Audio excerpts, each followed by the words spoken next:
This meeting is being recorded. Oh, I have to. Hello, Daphne. Do you Hello. have to press? I think you have to press something. I did. I just pressed OK. Oh, perfect. Welcome, Daphne, to my 25th Pilates Modeling talk. Oh, that's a good number. It is. It is.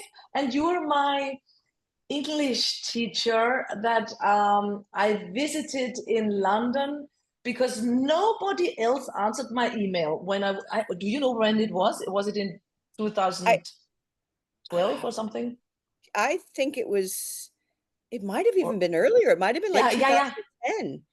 10, yeah, because in 12 you had your Pilates conference where I went to already. Yeah, and then I think you had come before that. So I think it was around then. Yeah, for sure. Ah, cool. So 14 years of knowing each other and meeting after, I don't know, when was Valencia that we met? See, I think Valencia was 2014. Oh, no. Oh. Wait, no. 2017 was one? No. Right, but there was an earlier I wasn't more of these conferences, but I met you at one. Okay. There. So maybe that was 2010? Yeah, possible. Yeah, I don't know. something like that. that. A long time. Yeah, but you were so beautiful. I mean, who could not keep their eyes off you? You just were a beautiful mover. Really? And I always felt so intimidated by your knowledge, and but the teaching was perfect for my body because you right away you saw that's a scoliosis. She needs this. She needs that. And I left always walking on air when I left your studio. That makes me so happy. Well, great. You're sort of like the dream client teacher because you know you see something and you say something and then you do it. You know, if I say you got a little tightness on the ribs, you've got pulling it up more, and then you do it and your body changes. You know, I'm a follower. I can listen to advice and I do what people tell me. You do, absolutely. And that makes a teacher, that just makes a teacher's job so much easier when you watch the body change from the beginning of the session to the end of the session. And your torso always would just lengthen and your ribs would drop in. Exactly. Beautiful. And this brings me to, how did you become a teacher? Because I know you were a dancer. I was a dancer. I worked in the West End in London for many years, and I had so many injuries to my neck and my lower back. I had to go to an osteopath, and because I was doing 8 shows a week on a rake stage in heels. Yeah, it was, I mean, we would have like 90-hour weeks working in the theater. Oh my God. But you said heels. What kind of dance was it? So I was in the original company of a show called Sunset Boulevard, and it was an Andrew Lloyd Webber show. So when I had to do lots of different parts, but usually on stage because the show took place, it was set in the 1950s, and it was very stylized with beautiful clothes and original shoes, but shoes that you could dance in as well. It would just wreaked havoc on my body, and my osteopath pretty much said, if you don't start doing something like Pilates, you're going to be in a wheelchair by the time you're 35 years old. Oh, wow. And that put the fear of God into me. That was really, really scary. And the osteopath was in London, in English. Yes. What time was that? What year do you remember? That would have been, I worked in that show from 1993 to 1995. So that would have been around 95 when I finished that show, and I was trying to do some other shows, and I was in so much pain that I couldn't. So I tried different types of Pilates in London. Was there classical Pilates? No, I didn't try classical first. No, not yet. I started with a couple of different studios, and I was so confused because every time I would go into a different studio and do a different style of Pilates, it was totally different. And I couldn't get my head around anything because I said, how is all of this Pilates? Because it's all so different. And finally, I went to the States, and someone mentioned working with Ramana, trying a classical session. Yeah.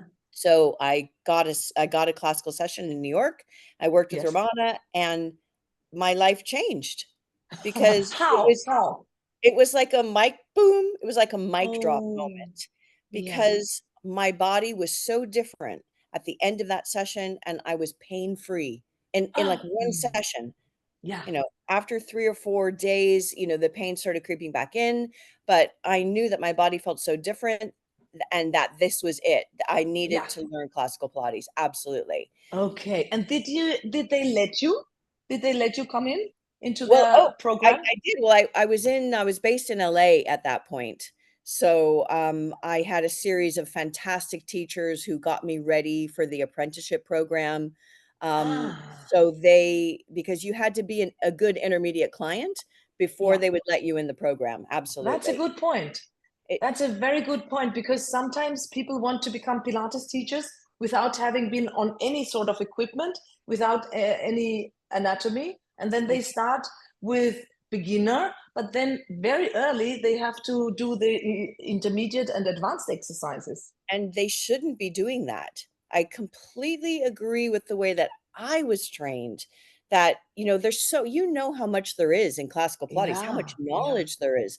You Yes, have to yes. be able to do all the exercises up to an Yeah, intermediate, low advanced level because right. that's already taking so much brain power. You Yeah, know, you have to know it in in your sleep. You have to be able to do it in yeah, your sleep because when you yes. learn how to teach, it's a whole different modality.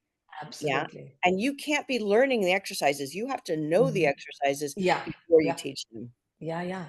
So I must say that I'm guilty of that. I started teaching when I was not having it in my body and when I was not understanding everything correctly, because only now do I understand things. Yeah, And this is 20 years or something. but we're all still learning, Andrea. Yeah. We're all I never stop learning. Yeah, No, yeah, yeah, right. exactly, we all still and that's not your fault. It's the No. teaching system that you went Yeah. through and Yeah, that right. I'm in disagreement. I'm just in so many disagreements about different training programs because Right. I absolutely think 100% the work has to be in your body before you Mm. learn how to teach it. Right, right. This brings me to our topic where we connected because I sent you some awful articles about people getting injured in these big studios with their group classes on the reformers that are not reformers, that like we know. Right. I have to turn my camera. I have to show the reformer that I bought in your studio.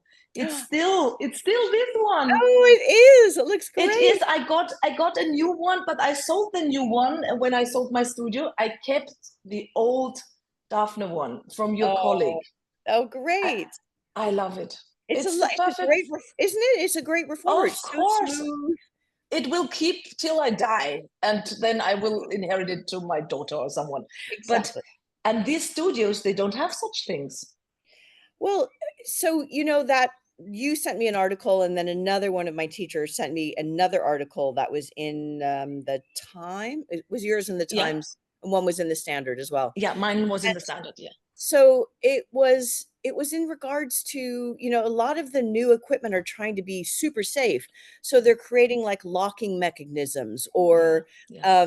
supposed advancements to the equipment where, you know, you don't have to think about where to put things. It locks it for you.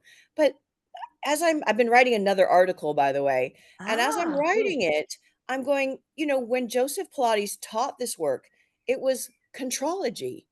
And Yeah. you are meant to be the one in control of the equipment so that Yeah. you have to know where to put your hands on the foot bar, where to put your foot on the carriage, you know, because the act of you being in control of the equipment is what is teaching your body the correct way to work. Right.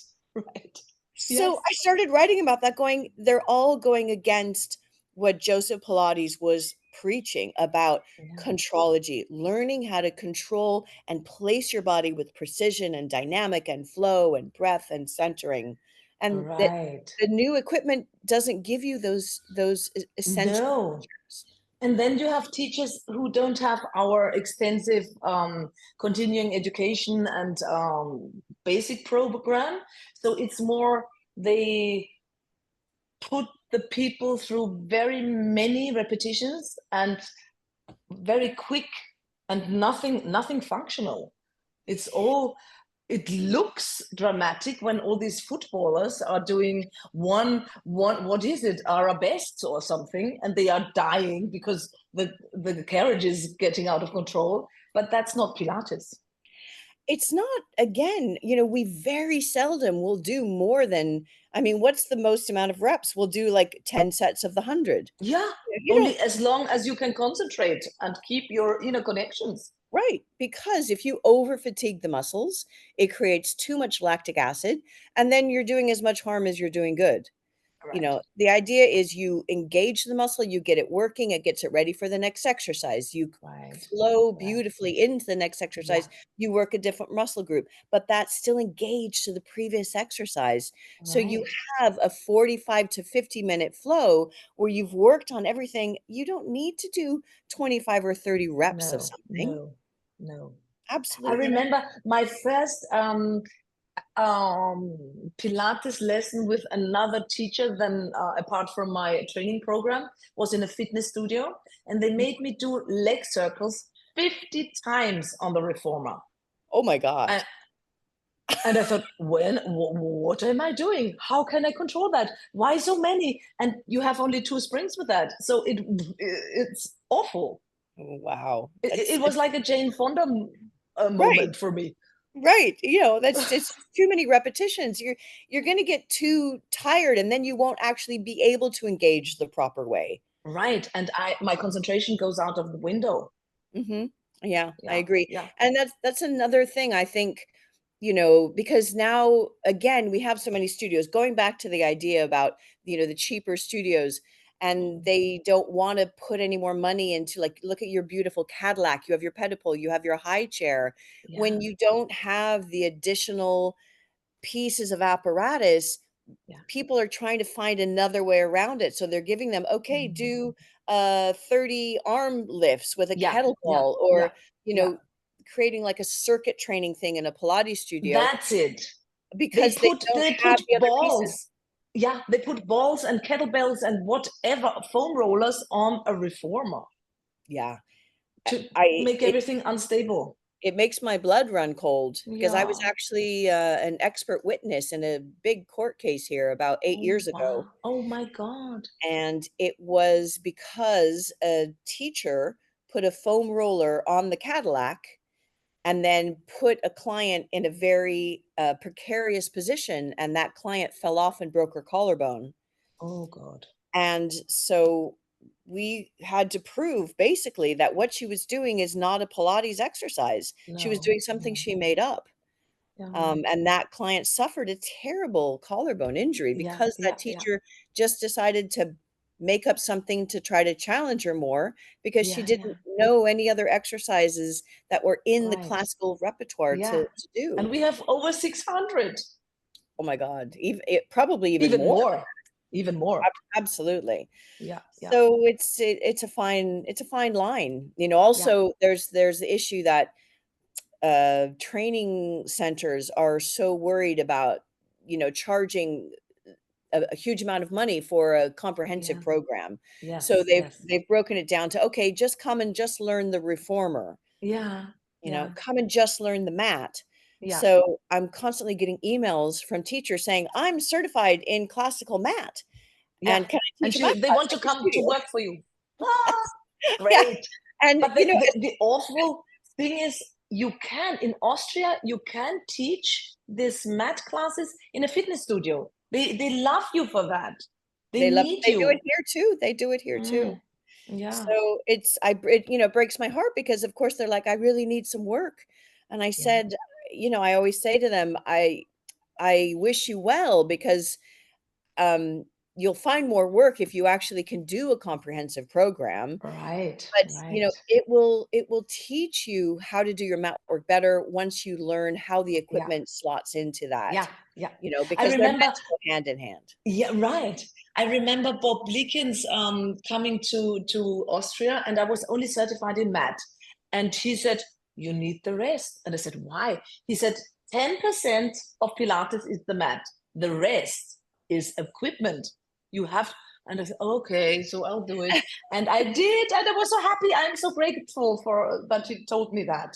He was I such a would have done wonderful it. What a kind man he was. Yeah, He yeah, was such a wonderful t he was my afternoon teacher. we would have Oh, mornings with Ramana and with Shari at yeah. Drago's, and then in the afternoons, we'd go up and work with Bob and say, Yeah. "Bob, I don't understand anything I did this morning. Please explain it." Please explain. Let's start from the beginning. Yeah, Yes, and he did. He did. absolutely, Yeah. and he did. He really made everything make sense to me, and he broke Yeah. down. He was such a perfectionist, Yeah. and Yeah. that's just one of the things that I try to carry into my teaching so much because all those little, um, very, very, intricate little Fine details nuances. Yes. exactly, really make a difference in the way especially I find with people's shoulders, Yeah. you Yeah. know, if they're holding their hands on the foot bar, and a lot of times, you know, they have their They, wrists they roll in they roll their in, and then you wrists. can Yes. see it's super tight in Yeah. the front of their Yeah. Yeah. pectorals. Yeah. So if you Right. get that wrist position straight, it works under the arms and it relaxes their Yeah. shoulders more. Oh, and the Yeah. nice thing about Bob was that he was not only Pilates, he was an artist and interested in art. When he came to Vienna, I had to give him a tour with my teacher trainer Sandra, and we Mhm. went in a horse-pulled carriage through the old town of Vienna, and he was in awe. And he said, afterwards, I only want to go to the Museum of Art. The Oh, rest he was not so interested in. right, okay. Yeah, Oh, yeah, how great. Yeah, he did have a wonderful eye, so I can yeah. imagine he must have The loved art. eye is the one that you need for Pilates. Absolutely. In fact, that's what we call it. When a really good master teacher, you say they've got the eye, you know, because they Yeah, can just see all those little yes. intricate details. Yeah, they have X-ray vision. Pretty much, exactly. Yeah. So you Yeah, know what's going on inside when you see the outside moving. that's right. Well, there was a Yeah. great, you know, when we go and do continuing ed, and I think this was both Brooke Seiler and Kathy Yeah. Ross Nash. So I do a lot of continuing ed with Kathy, Yes. and she's so wonderful about summing it down. You know, you look at what's moving in a body, you look at them do Mhm. their footwork, and then you look at what are the parts of the body that are not moving and what are the parts Yeah. that are moving too Yeah. much, Yeah. right? And you want to Right. stabilize those areas that are moving too much and you want to get Yeah. those tight areas moving. And if you think Exactly. like that, then you just go, "Oh, of course, this is what I Yeah. need to do." Yeah. Sounds really simple, doesn't it? Yeah, super simple. It's only taken me 25 years to Yeah, get that me one too. down. Me too. And I'm still doing continuing education. I And I know. visit you sometimes when Brooke and Kathy came to your Yes, studio.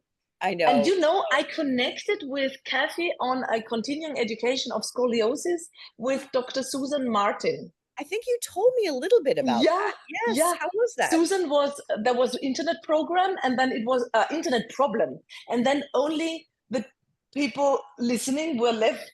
And then I said, "Hi, Kathy, do you remember me?"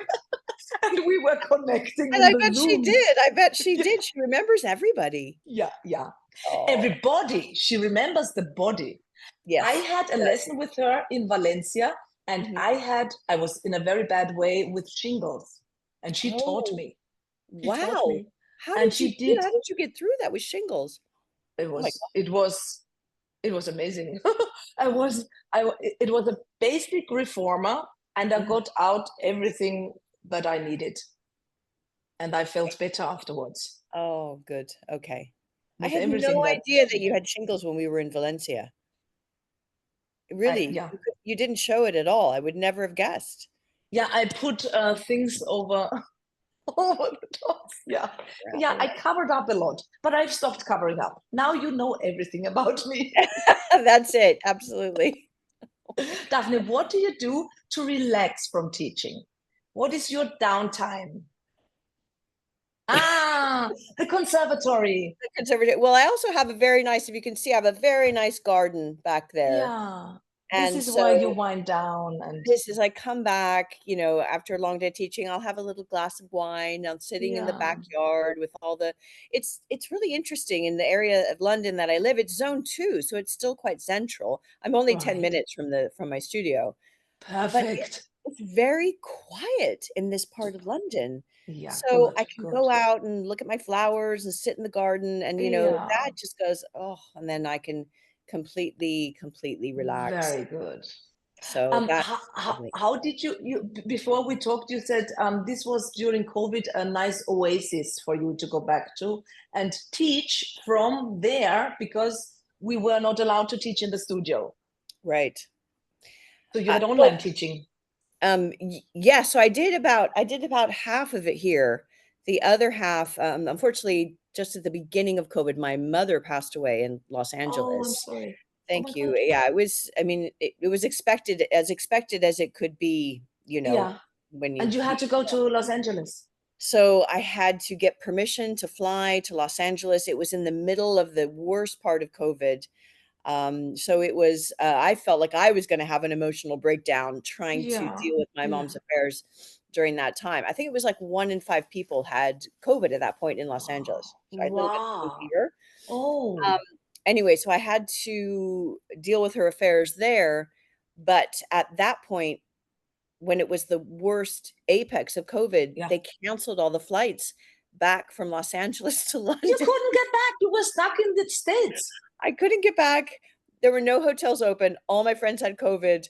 I couldn't even get an Airbnb. Oh my. So I have a Was this the one where you posted from Mexico? that's it. Yes. Ah, So, now I have the connection. right. So I was talking to my friend who, because he was a choreographer that I used to work with, and he has a beach house in Mexico. And I was like, I don't know what I'm going to do. And he said, just get to Mexico. We'll work it out from there. So I looked online. There was one seat on one plane leaving the next morning. Oh, you were fortunate. So I couldn't believe it. I took all of my mother's possessions and I put them in my friend's garage. Wow. They were angels, absolutely. Got Yeah. 6 o'clock in the morning, the next morning, got the last seat on that flight down to Mexico, and then spent 4 months there teaching And online. I got YouTube or whatever videos from you barefoot in the sand doing foot exercises. Yes, And that's my right. friend Dunya said, "Look where Daphne is." And I said, "How is that possible? Everybody's stuck at home and you're in Mexico. That's perfect." I know. I love Dunya. She's so funny. Yeah. I know. And you sent I was making foot videos and putting like tropical flowers next to them to make like the scene pretty, things like that. I was like, perfect. well, I don't know what else to do with my time. Yeah. And you sent this to your clients. I think I put it on our Instagram page. And so I was Ah, doing things about quick little releases to open the chest if you're on your computer all the time. I did things for your feet. right. I did ways to perfect certain exercises. I mean, there's a whole, I think I filmed like Wow. 30 different videos. It's all on our video on demand thing now. And was this the beginning of your video on demand? Exactly. Yes. Oh, That was where I that's got so the cool. idea because I thought, well, I've got all these videos. I might as well create a library. Very So good. yeah, there's a whole library on there of all Yeah. those Oh, things. that's so good. And I started my Pilates moving talks, and people I like that. know. And I Yeah. love them. I love that you sent me them. I was, oh, I feel like I'm catching up with Andrea when you send me a new talk. Cool. Daphne, thank you very much for this nice talk. I Uh, learned a lot. I yeah, have had many other questions, but this was much more interesting what we talked about. this was great. I love talking to you. It was just We have fantastic. to meet again. We You have will. to come to Vienna, or I have to go to London. That sounds great. Let's do both. Yeah. Thank you very much. Okay. Lovely to see you, Andrea.